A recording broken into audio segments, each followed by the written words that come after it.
Ah, the old making some drama before your campaign hits tactic. I love it. That's what the show is about today. Drama Talk!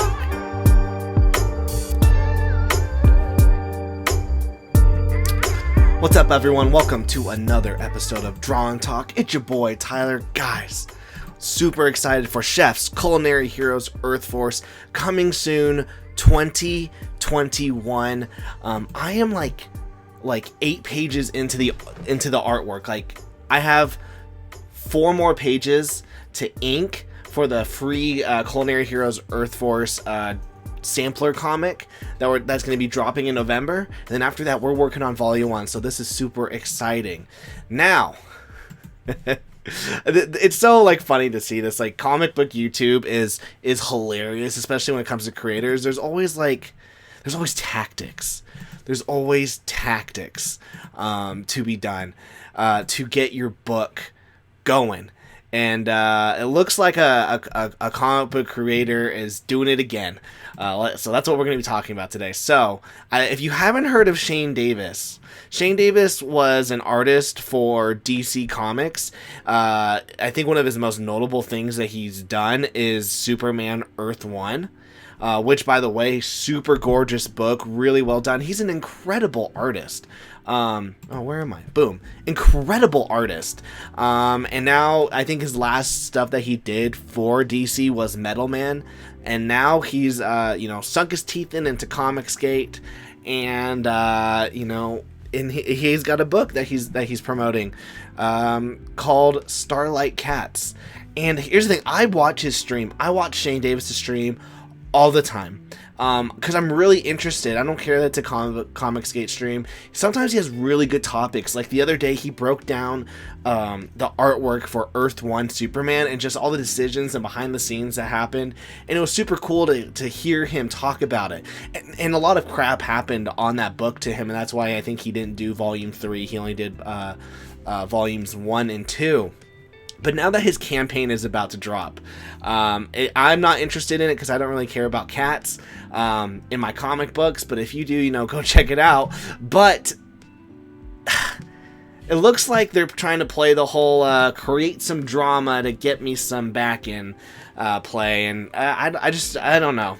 Sometimes the drama that I had with that group, I always joke, I'm like, man, I needed to have a campaign going on during then. So when Shane streams, he always streams with his wife, Yanzi. She's really funny. She has a lot of insights. But she tweeted this out the other day, saying, documented proof of how Zack Snyder outright copied Shane Davis's Superman Earth 1 sequences, panels, layouts with no credit or thanks for both Superman, Man of Steel, and Dawn of Justice. And then she tagged DC Comics, HBO Max, and Henry Cavill News.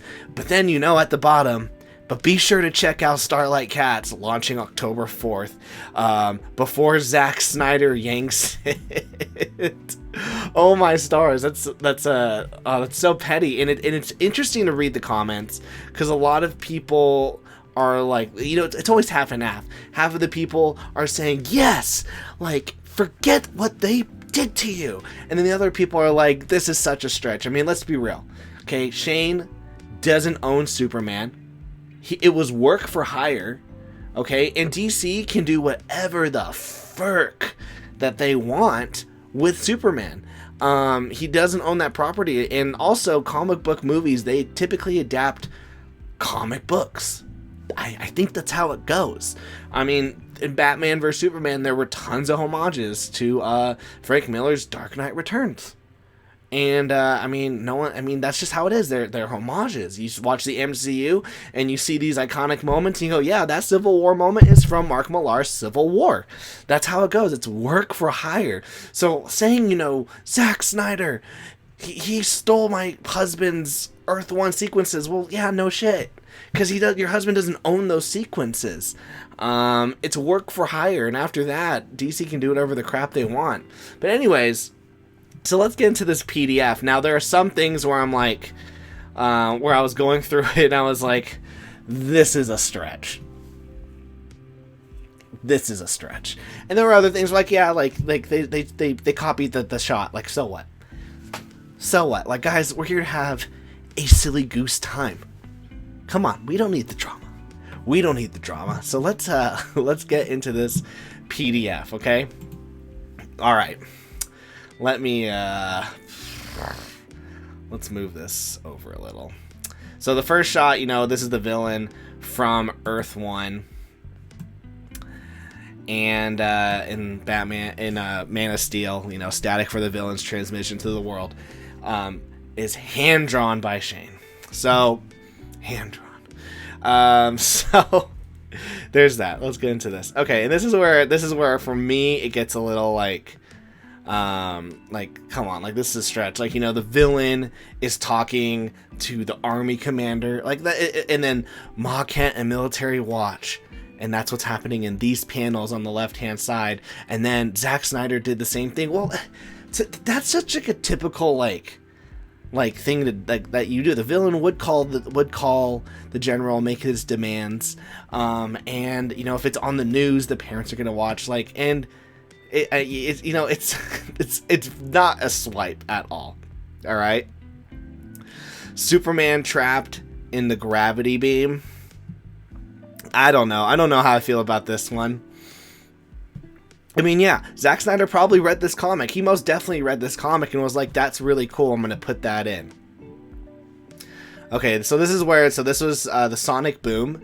If you go watch Shane Davis' stream where he talks about how they did all of this. But I mean, okay, so this moment, you know, this moment on the right page, that's definitely from Man of Steel, that moment. And I mean, it's just so hard because here's the thing. Comic directors are going to use the source material, which is comics. Like, comics at this point are IP farms. They're stories waiting to be made into movies. And so Zack Snyder's like, yeah, this is a really good idea. This is a stretch. The cover, skulls and fire, and then Superman standing in a pile of skulls with fire and embers. Like, come on, it's just a really cool cover.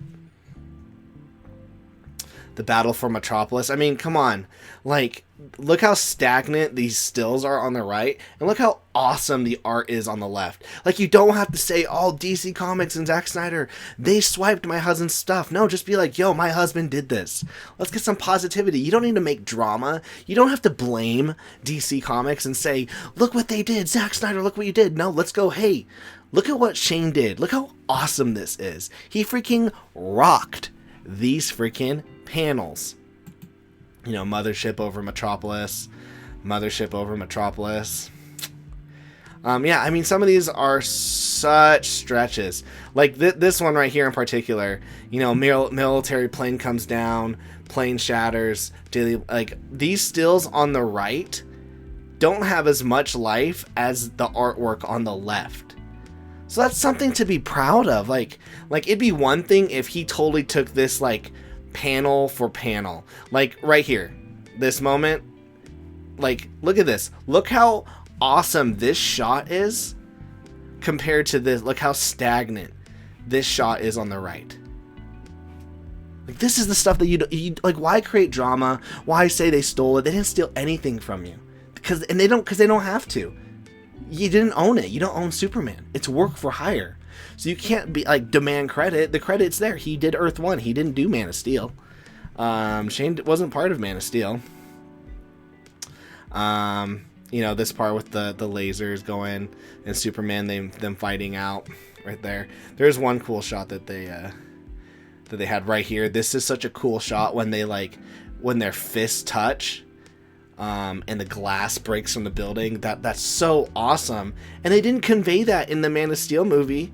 So why? Like, the fight is way better. So I just, the reason why I do this video, and I'll stop there. The reason why I do this video is it's such a common tactic that we're seeing right now with these big comics people is to hype up their book. They're having to create drama. And sometimes it's real drama, and sometimes it's created drama. And for me, this is one of those things where it's created drama. Shane doesn't own Superman. His work for hire was Earth One. He did a freaking fantastic job. Everyone likes it.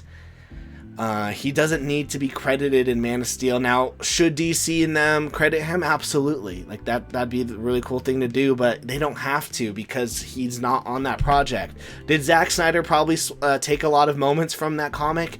Absolutely. He probably took a lot of moments from other comics. As you do, because comics are an IP farm. If you're gonna make a comic book movie, you're gonna take from the source material, which is comics. So, yeah, I point this out just because it's just a funny tactic where you go, like, okay, my campaign is coming out, so I need drama. And is there drama around me, or do I need to create it? Okay, let's create it. Now we've created it. Let's launch the campaign. And this tweet comes out, like, I think a day or two before they're launching their campaign. So, coincidence? I think not. Okay. All right, guys. We're done. We're just having silly goose time. If you are, though, interested in their book, go check out Shane Davis's Starlight Cats on Indiegogo. And go watch his stream. Like, here's the thing. I do enjoy their stream. I do enjoy it. I'd like to hear, it's like when you used to watch Ethan Van Sciver's Comic Book Artist Pro Secrets, and you actually, learned the secrets. Shane Davis is kind of doing that right now, where you're learning the secrets. And I enjoy that. I enjoy that. So, all right, guys. We are done. We are done. Thank you guys so much for watching. Remember to smash that like button, smash that subscribe button, and we'll see you this week with 2 live streams on Tuesday and Thursday night, and I hope to see you there. They're going to be good ones. Peace.